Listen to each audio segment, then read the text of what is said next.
VD. Satheesan സർക്കാരിൻ്റെ കന്നി budget മലപ്പുറത്തിന് ഒരുപാട് പ്രതീക്ഷകൾ നൽകുന്നുണ്ട്.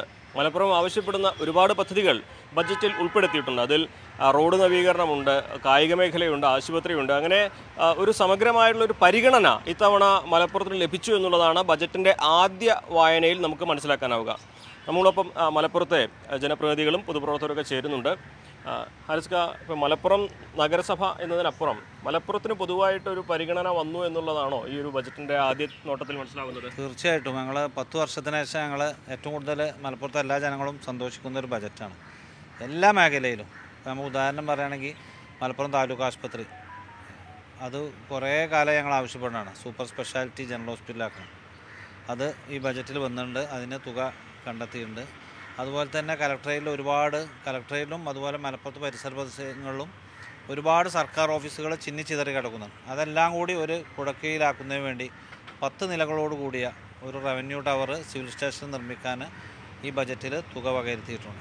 അതുപോലെ 10 വർഷം മുമ്പ് കഴിഞ്ഞ ഉമ്മൻചാണ്ടി സർക്കാരിൻ്റെ കാലത്ത് പി.കെ. കുഞ്ഞാലിക്കുട്ടി സാഹിബൊക്കെ ഇടപെട്ട് ഒരു ക്യാൻസർ സെൻറ്റർ ഇവിടെ തുടങ്ങിയിരുന്നു. പിന്നീട് വന്ന 2021 LDF സർക്കാർ അത് നശിപ്പിച്ചു, ഇല്ലാതാക്കി. ആ ക്യാൻസർ സെൻറ്റർ പുതുതായി തിരിച്ചു വരുന്നുണ്ട്. അത് നമ്മളെ സന്തോഷിക്കുന്നതാണ്. പിന്നെ സ്റ്റേഡിയം, അതിനേക്കാൾ ഉപരി നമുക്കറിയാം ഈ 6 വരിപ്പാതയുടെ ഉപയോഗം മലപ്പുറത്തിനു കൂടി ലഭ്യമാക്കുന്നതിന് വേണ്ടി അങ്ങാടിപ്പുറം മുതൽ കരിപ്പൂർ എയർപോർട്ട് വരെ ഒരു പുതിയ 4 വരിപ്പാത ഇതിൽ പ്രപ്പോസ് ചെയ്യുന്നുണ്ട്.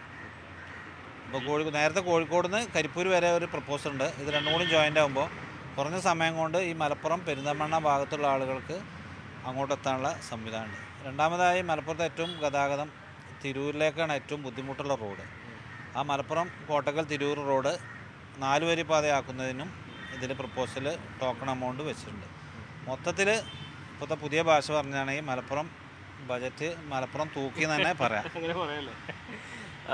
ഷൗക്കത്തൊക്കെ എന്താണ് തോന്നുന്നത് ഈ ബജറ്റിൻ്റെ ഒരു ആദ്യ വായനയിൽ പരിഗണന വേണ്ട പോലെ എല്ലാ മേഖലയും കിട്ടിയെന്ന് പറയാം? തീർച്ചയായിട്ടും ഐക്യജനാധിപത്യ മുന്നണി രാഷ്ട്രീയത്തോട് ചേർന്ന് നിന്നു എന്നതിൻ്റെ പേരിൽ കഴിഞ്ഞ 10 വർഷക്കാലം പൂർണ്ണമായും അവഗണിക്കപ്പെട്ട ഒരു ജില്ല. ആ ജില്ലക്ക് പ്രതീക്ഷയുടെ പുൻകിരണമാണ്. കാരണം പുതിയ ഒരുപാട് പദ്ധതികൾ ബഹുമാനായ കുഞ്ഞാലിക്കുട്ടി സാഹിബിൻ്റെ നേതൃത്വത്തിൽ അദ്ദേഹം ആവിഷ്കരിച്ച ഒരുപാട് പദ്ധതികൾ മലപ്പുറം മണ്ഡലത്തിലും പൊതുവെ മലപ്പുറം ജില്ലയെ ഒട്ടാകെ ഒരുപാട് പദ്ധതികളും അതിന് ആവശ്യമായ എമൗണ്ടും ഈ ബജറ്റിൽ ഉൾക്കൊള്ളിച്ചുകൊണ്ടാണ് ഈ ബജറ്റ്. സാധാരണ രീതിയിലുള്ള അവകാശവാദങ്ങളല്ല. അപ്പോൾ ഉദാഹരണത്തിന് നമ്മുടെ മലപ്പുറം മണ്ഡലത്തിൽ തന്നെ ഇപ്പോൾ നേരത്തെ പറഞ്ഞ പോലെ ഞങ്ങൾ മലപ്പുറത്തെ സംബന്ധിച്ചിടത്തോളം എല്ലാ ജനങ്ങളും ആവശ്യപ്പെടുന്ന താലൂക്ക് ആശുപത്രിയുടെ വികസനത്തിന് 5 കോടി അനുവദിച്ചത് വലിയ പ്രതീക്ഷ നൽകുന്ന ഒരു സംഭവമാണ്. നഗര ആസ്ഥാനത്തെ ജില്ലാ ആസ്ഥാനത്തെ ആശുപത്രി ഏറ്റവും മികച്ച രീതിയിൽ 5 വർഷങ്ങൾക്കുള്ളിൽ നല്ല രൂപത്തിൽ സൂപ്പർ സ്പെഷ്യാലിറ്റി ഹോസ്പിറ്റലായി മാറാൻ പോകുന്ന ഒരു കാര്യം അത് ഈ ബജറ്റിൽ ആദ്യ ബജറ്റിൽ തന്നെ പ്രഖ്യാപിച്ചു. തീർച്ചയായും നടപ്പിലാകും. അങ്ങനെ എല്ലാം കൊണ്ടും വളരെ പ്രതീക്ഷയേകുന്ന ഒരു നാളുകളാണ് മലപ്പുറം ജില്ലയ്ക്ക് വരാൻ പോകുന്നതിൻ്റെ സൂചന. ഈ നമ്മളൊക്കെ പ്രതീക്ഷയോടെ നോക്കുന്ന ഒരു കായിക മേഖലയുടെ ഒരു സാധനമായിരുന്നു. എന്താണ് അതിനെ പറ്റിയുള്ളൊരു കായിക മേഖല കഴിഞ്ഞ 5 വർഷക്കാലം നമുക്കറിയാം. അത് കായിക മേഖലയെക്കുറിച്ചുള്ള ഭീകരമായ വാർത്തകളാണ് പുറത്തു വരുന്നത്. കായിക മേഖലയിൽ ബഹുമാനായ മുൻ മന്ത്രി പറഞ്ഞത് മെസ്സിയെ കൊണ്ടുവരിക എന്നുള്ളതാണ് അദ്ദേഹത്തിൻ്റെ ഏറ്റവും വലിയ സ്വപ്നമായ ആവശ്യം. കോടികൾ പിന്നെ അതിന് ആവശ്യമായ ഒരു സംഭവം അദ്ദേഹത്തിൻ്റെ കായിക സ്വപ്നം അതായിരുന്നു. പക്ഷേ UDF സർക്കാർ വിഭാവനം ചെയ്യുന്നത് നല്ല സ്റ്റേഡിയങ്ങളാണ്. ആദ്യമായി ഈ ബജറ്റിൽ തന്നെ മലബാറിൽ സ്റ്റേഡിയത്തിന് വേണ്ടി 50 കോടി രൂപ വകയിരുത്തി കഴിഞ്ഞു. അപ്പോൾ അത്തരത്തിൽ ഈ സ്റ്റേഡിയമാണ് ഏറ്റവും പിന്നെ ആവശ്യം കായിക മേഖല. പ്രത്യേകിച്ച് ഫുട്ബോൾ വളരണമെങ്കിൽ നല്ല സ്റ്റേഡിയങ്ങളാണ്. അതിന് ആവശ്യമായ പദ്ധതി UDF സർക്കാർ അത് ഈ പിന്നെ കഴിഞ്ഞ സർക്കാർ കേരള സ്പോർട്സ് ഇൻഫ്രാസ്ട്രക്ചർ അങ്ങനെ ഒരു സൊസൈറ്റിക്ക് കൊടുത്തുകൊണ്ട് അവർ പുറത്തു കൊടുത്ത് ചെയ്യിക്കുകയായിരുന്നു. ഇപ്രാവശ്യം അങ്ങനെയുള്ള ഒരു സംഭവം ഉണ്ടായി. നേരിട്ട് സർക്കാർ കായിക മേഖലയിൽ ഇടപെടുന്ന സമീപനമാണ് ഈ സ്റ്റേഡിയത്തിൻ്റെ പദ്ധതി. തീർച്ചയായിട്ടും മലബാറിലെ ഫുട്ബോൾ പ്രേമികൾക്ക് കായിക പ്രേമികൾക്ക് പ്രതീക്ഷ നൽകുന്ന ഒന്നാണ്. ശരിക്ക് ഫുട്ബോളിനെ കുറിച്ച് തന്നെ നമുക്ക് പറയാനുള്ളത് മലബാറിലെ ഓരോ പഞ്ചായത്തിലും സ്റ്റേഡിയം എന്നൊരു പ്രഖ്യാപനം കഴിഞ്ഞ സർക്കാർ നടത്തിയിരുന്നു. അതെവിടെ എത്തിയില്ല പലയിടത്തും. പക്ഷേ ഇത്തവണത്തെ സർക്കാരിലൊരു മലബാറിലൊരു 50 കോടി സ്റ്റേഡിയം എന്നതിനപ്പുറം മറ്റു കാര്യങ്ങളൊന്നും ആദ്യഘട്ടത്തിൽ പ്രഖ്യാപിച്ചിട്ടില്ല. അത് നിരാശ നൽകുന്നുണ്ടോ? മലബാറിൽ നല്ലൊരു സ്റ്റേഡിയം വരുന്നു എന്നുള്ളത് സന്തോഷകരമായ കാര്യമാണ്. കാരണം പുതിയ നല്ല നല്ല കളികൾ ഇനി വരുന്ന അടുത്ത രീതിയിൽ ഈ സ്റ്റേഡിയമൊക്കെ മുൻ വന്നാൽ വലിയ വലിയ കളികൾ വരുന്നുള്ളതാണ്. അപ്പോൾ അതിനോടനുബന്ധിച്ച് പിന്നെ തദ്ദേശ സ്വയംഭരണ സ്ഥാപനങ്ങളും അതുപോലെ തന്നെ കേരള സർക്കാരും MLA-മാരൊക്കെ കൂടിയാൽ ഓരോ പഞ്ചായത്തിൽ ഓരോ കളിസ്ഥലം എന്നുള്ള രീതി ഈ സർക്കാരിൻ്റെ കാലത്ത് തന്നെ വരുന്നുള്ള കാര്യത്തിൽ ഇപ്പോൾ നമുക്ക് കൂടുതൽ പിന്നെ പ്രതീക്ഷ നൽകുന്നുണ്ട് ശരിക്ക്. പിന്നെ ഈ ഫുട്ബോളിനെ മാത്രം കണ്ടുകാണ്ട് മലപ്പുറത്തെ അളക്കരുത് എന്നുള്ളൊരു ചെറിയത്. കാരണം ഇപ്പോൾ ഈ കഴിഞ്ഞ സ്കൂൾ പിന്നെ കായിക പിന്നെ ഇതിലൊക്കെ മത്സരങ്ങളിലൊക്കെ മലപ്പുറം ജില്ലയിലെ സ്കൂളുകളാണ് മുൻപന്തിയിലെത്തുന്നത്. അപ്പോൾ എല്ലാ മേഖലകളിലും ശരിക്കും മലപ്പുറത്തിന് വേണ്ടി ഒരു ഫുട്ബോൾ പിന്നെ സ്റ്റേഡിയം എന്നതിനപ്പുറത്തേക്ക് ഒരു സ്പോർട്സ് കോംപ്ലക്സ് ആണ് വേണ്ടത്. എല്ലാ സ്പോർട്സിനെയും പിന്നെ ഉപയോഗിക്കാൻ പറ്റുന്ന, അതുപോലെ തന്നെ നമുക്ക് പിന്നെ ഒരു ഫുട്ബോളോ അല്ലെങ്കിൽ ഹോക്കിയോ മാത്രമല്ല, ഇൻഡോർ ഗെയിമുകൾ കുറേ ഉണ്ട് നമ്മളെ സംബന്ധിച്ചിടത്തോളം. ടെന്നീസായിട്ടും പിന്നെ സ്വിമ്മിങ് ഉണ്ട്, അതുപോലെ തന്നെ പിന്നെ ടേബിൾ ടെന്നീസ്, അങ്ങനെ ഒരുപാട് ഐറ്റംസ് സ്പോർട്സ് ലെവലിൽ പിന്നെ മലപ്പുറത്തെ കുട്ടികൾ ഉയർന്നു വരുന്നുണ്ട്. അവർക്ക് അതിന് പറ്റിയ പിന്നെ പരിശീലന കേന്ദ്രങ്ങൾക്കുള്ള സ്പോർട്സ് കോംപ്ലക്സ്, അവർക്ക് അവിടെ നിന്ന് പഠിക്കാനും അവിടെ ഹോസ്റ്റൽ സൗകര്യം എല്ലതും ഈ സ്റ്റേഡിയത്തിൽ ഉണ്ടാവും എന്നുള്ളതാണ് ഞങ്ങളുടെ പ്രതീക്ഷ. കാരണം ഇതിൻ്റെ ആദ്യ ഘട്ടമായ 50 കോടി മാത്രമാണ് ഇതിൽ ഇത് ചെയ്തിട്ടുള്ളത് എന്നുള്ള ഞങ്ങളുടെ പ്രതീക്ഷ അനുസരിച്ച് അത് മലപ്പുറം ജില്ലയിൽ തന്നെയാവും ആ സ്റ്റേഡിയം എന്നുള്ളതാണ്. മലബാറിനാണെന്ന് പറഞ്ഞിട്ടുണ്ടെങ്കിലും മലപ്പുറം ജില്ലയിലെ പിന്നെ ഏകദേശം നമ്മുടെ യൂണിവേഴ്സിറ്റിക്ക് അടുത്ത് തന്നെ ആയിരിക്കും ആ ഒരു സ്റ്റേഡിയം വരിക എന്നുള്ള പ്രതീക്ഷയാണ് ഞങ്ങൾക്കുള്ളത്. പിന്നെ സ്പോർട്സ് മാത്രമല്ല, ബാക്കി എല്ലാ മേഖലയും, ഇപ്പോൾ ആരോഗ്യ മേഖല നേരത്തെ പറയുകയാണെങ്കിലും വിദ്യാഭ്യാസ മേഖല പറയുകയാണെങ്കിലും എല്ലാം, ഇപ്പോൾ നമ്മുടെ പൊതുഗതാഗത വകുപ്പ്, അതായത് പിന്നെ നമ്മളെ റോഡ് PWDൻ്റെ റോഡ് പറയുകയാണെങ്കിലും മലപ്പുറത്തെ നന്നായിട്ട് പരിഗണിച്ച ഒരു ബഡ്ജറ്റായി ഇത് എന്നുള്ള കാര്യത്തിൽ സംശയമില്ല. അതിൽ മലപ്പുറത്തിൻ്റെ എല്ലാവരുടെയും ആശംസകളും അഭിനന്ദനങ്ങളും ഞങ്ങളുടെ നന്ദിയും പിന്നെ അതായത് VD സതീശൻ അവറുകളായത് ധനകാര്യമന്ത്രിയുടെ ഞങ്ങൾ അറിയിക്കണം ശരിക്കും മലപ്പുറത്തിൻ്റെ പേരിൽ. കാരണം അത്രത്തോളം ഈ അടുത്ത കാലത്തൊന്നും ഇത്ര പരിഗണന കിട്ടിയ, മലപ്പുറം ജില്ലയ്ക്ക് പരിഗണന കിട്ടിയ ഒരു ബഡ്ജറ്റ് ഉണ്ടായിട്ടില്ല എന്നുള്ള കാര്യം സത്യസന്ധമാണ്. എന്തൊക്കെയാണ് നമുക്കിനി വേണ്ടതായിട്ട്? ബജറ്റിൽ പരാമർശങ്ങൾ വന്നിട്ടുണ്ടായിരിക്കും, വേണ്ടതായിട്ട് അത്യാവശ്യം ഇപ്പോൾ ഈ ബജറ്റിൽ പ്രഖ്യാപിച്ചിട്ടില്ലാത്ത എന്തൊക്കെയായിരുന്നു? ഇപ്പോൾ വേണ്ടതായിട്ടുള്ളത് നമ്മൾ പറയാമല്ലോ, മോണോ റെയിൽ എന്നുള്ള ഇത് നമ്മൾ സംവിധാനം ഗവൺമെൻറ് പരിഗണനയിലുണ്ടെന്നാണ് മനസ്സിലാകുന്നത്. കാരണം ഇവിടെ റെയിൽവേ ഇല്ലാത്തതുകൊണ്ട്, ജില്ലാ ആസ്ഥാനത്തോടെ റെയിൽവേ ഇല്ലാത്തതുകൊണ്ട് ഒരു മോണോ റെയിൽ പദ്ധതി നമ്മൾ പ്രതീക്ഷിക്കുന്നുണ്ട്. ഇപ്പോൾ ഏതായാലും ഇടക്കാല ബജറ്റ് ആയതുകൊണ്ട് ഈ ബജറ്റ് ശരിക്കും പഠിച്ചുകൊണ്ട് അവതരിപ്പിച്ച ബജറ്റാണ്.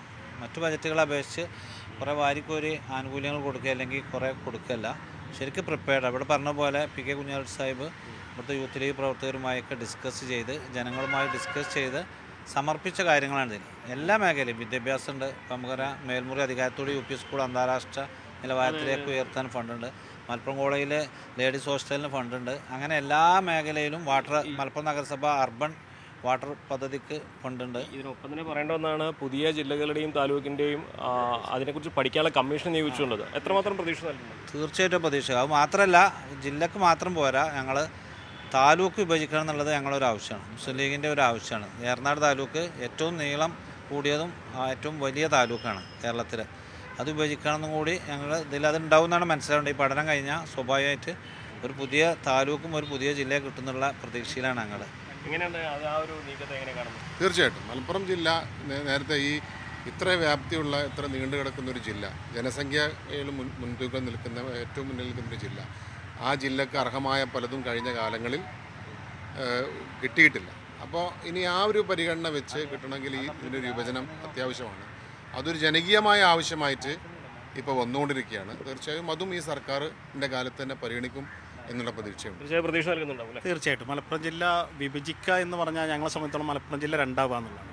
അത് അങ്ങനെയാണെങ്കിലും മലപ്പുറം ജില്ലയുടെ എല്ലാ മേഖലകളിലേക്കും വികസനം എത്തുക എന്നുള്ളൊരു വലിയൊരു കാഴ്ചപ്പാടാണ്. എനിക്ക് തോന്നുന്നത് മലപ്പുറം ജില്ല മാത്രമായിരിക്കില്ല, ചിലപ്പോൾ തിരുവനന്തപുരത്തും ഒരു ജില്ല വരാൻ, തിരുവനന്തപുരം ഉപയോഗിച്ചുകൊണ്ടൊരു ജില്ല കൂടി വരാൻ ചാൻസ് ഉണ്ട്. ഒരു മലപ്പുറം അതേ മാത്രമായിട്ട് ഇതിനെ ഒതുക്കരുത് ശരിക്കും. അത് കേരളത്തിൽ എവിടെയാണോ പിന്നെ ജനസംഖ്യാനുപാതികമായിട്ട് ജില്ലകൾ തിരിക്കേണ്ടത്, ആ ഒരു രീതിയിലേക്ക് ഇത് മാറണമെന്നുള്ള കാര്യത്തിൽ സംശയമില്ല. അതിൽ നമുക്ക് കൂടുതൽ പ്രതീക്ഷ നൽകണം. ഇപ്പോൾ അത് സന്തോഷം തോന്നുന്നൊരു സംഭവമാണുള്ളത്. ബജറ്റിൽ മലപ്പുറം ഫ്രണ്ട്ലിയാണ് ബജറ്റ് എന്നാണ് പറയുന്നത്. തീർച്ചയായിട്ടും നമ്മൾ പ്രതീക്ഷിച്ച പോലെ തന്നെ മലപ്പുറത്ത് നടത്താൻ ഉദ്ദേശിച്ചിരുന്ന, ഞങ്ങളൊക്കെ കുഞ്ഞാലിക്കുട്ടി സാഹിബിന് മണ്ഡലത്തിലെ വികസന കാര്യങ്ങളെക്കുറിച്ച് കൃത്യമായിട്ടൊരു ധാരണകളുണ്ടായിരുന്നു. പറഞ്ഞു ബജറ്റിന് മുന്നേ ഞങ്ങൾ പങ്കുവെക്കുകയും ചെയ്തിരുന്നു. വളരെ കൃത്യമായിട്ട് ജനറൽ ഹോസ്പിറ്റലാക്കുന്ന, താലൂക്ക് ഹോസ്പിറ്റൽ ജനറൽ ഹോസ്പിറ്റലാക്കുന്നതടക്കം, നമ്മുടെ ക്യാൻസർ ഹോസ്പിറ്റൽ നമുക്ക് നഷ്ടപ്പെട്ട തിരിച്ചു കൊണ്ടുവന്നതടക്കം എല്ലാ കാര്യങ്ങളിലും ഏറ്റവും മികച്ച രീതിയിലൊരു ബജറ്റാണ് ഇപ്പോൾ നമ്മൾ കണ്ടുകൊണ്ടിരിക്കുന്നത്. മാത്രമല്ല, ജനങ്ങളുടെ ഇടയിൽ വലിയ രീതിയിലുള്ള പ്രതീക്ഷയാണ് ഈ പുതിയ സർക്കാരിന് മേലിലുള്ളത്. അതായത് ഒരു സമ്മാനം എന്നുള്ള പോലെ തന്നെ ഉമ്മൻചാണ്ടി ഇൻഷുറൻസ് 25 ലക്ഷത്തിൻ്റെ ആ വലിയ ഒരു സഹായം ജനങ്ങൾക്ക് എത്തുന്ന വളരെയധികം വലിയ സന്തോഷമുണ്ട്. മലപ്പുറം ജില്ലയ്ക്ക് ന്യായമായ ആവശ്യങ്ങൾ അനുവദിച്ചു കൊടുക്കുമ്പോൾ അതിൽ ചില വികൃതമായ രൂപത്തിലേക്ക് മാറ്റുന്ന ചില ആളുകളോട് പറയാനുള്ളത്, ന്യായമായ കാര്യങ്ങൾ മാത്രമാണ് മലപ്പുറം എല്ലാ കാലത്തും മുസ്ലിം ലീഗും മലപ്പുറം ഒക്കെ ആവശ്യപ്പെടുന്നുള്ളൂ. അതിന് മറ്റൊരു തരത്തിൽ ചിത്രീകരിച്ച് മുന്നോട്ട് പോയാൽ ഇത് ഭരിക്കുന്നത് അവരോട് പറയാനുള്ളത്, ഇത് ഇവിടെ ഭരിക്കുന്നത് ഈ സതീശൻ സർക്കാരാണ്, അതുകൊണ്ട് അതൊന്നും ആ പരിപ്പൊന്നും ഇവിടെ വേവൂലെന്നുകൂടി പറയാൻ ആഗ്രഹിക്കും. അത് രണ്ട് രീതിയിലാണ് ശരിക്ക്. കാരണം സ്റ്റേറ്റ് ലെവലിൽ അവർ പറയും മലപ്പുറം ജില്ല എല്ലാം കൊണ്ടുപോയി എന്ന് പറയും.